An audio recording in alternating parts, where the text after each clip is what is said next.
What's up, sup? Welcome back, it's your boy Maninoy. Adlaw-adlaw sa kon kamo ma-enjoy.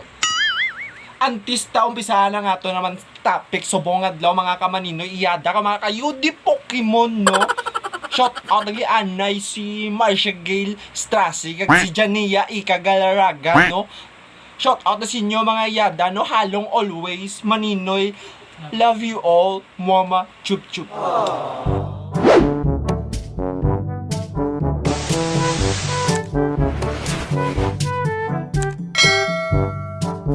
Sa subong nga video, pagastoryahan na naman parte sa mga ginikanan nga ginaisip nila nga utang na loob ang pagpadako nila sa mga kabataan nila nga instead tani isa ini ka obligasyon.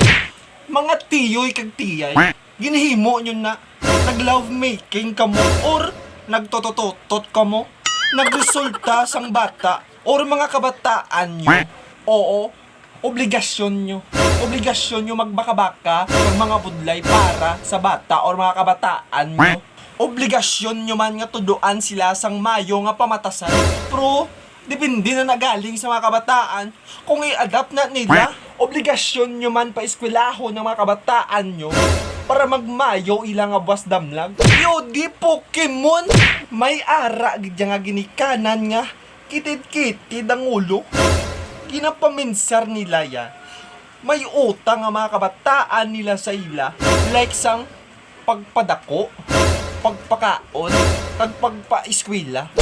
Mga tiyoy kag tiyay, wala na dalabot ang mga kabataan nyo kung diin ka mo kadangat ka pangutang kag pangbaka-baka para lang masagod nyo sila.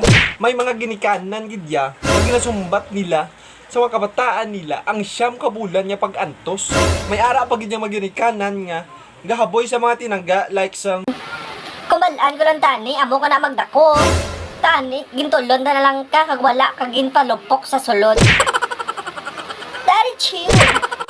may ara pag niya nag-sideline ng mga kabataan nila para mabakal nila kung ano ang gusto nila para hindi na sila mangayo kay mother kag father nila. Sang nagkawawart na, syempre ginulam na ni motherhood gan ni fatherhood. Ipahulaman sa mga kabataan ni.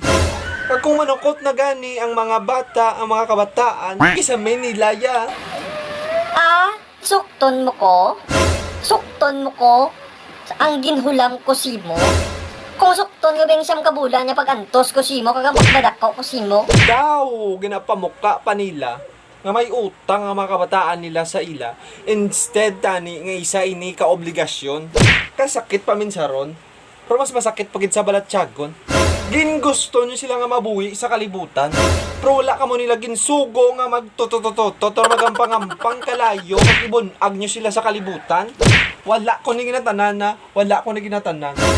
Kag isa kada ko nga appear na sa mga ginaganan niya. Wala nila ginapaminsar nga isa ini kautang. Kundi ang ginaisip na isa ka obligasyon sa pagbadako, pagpakaon, ang pagtudlo sa mga pamatas, pagpaeskwela sa mga kabataan nila.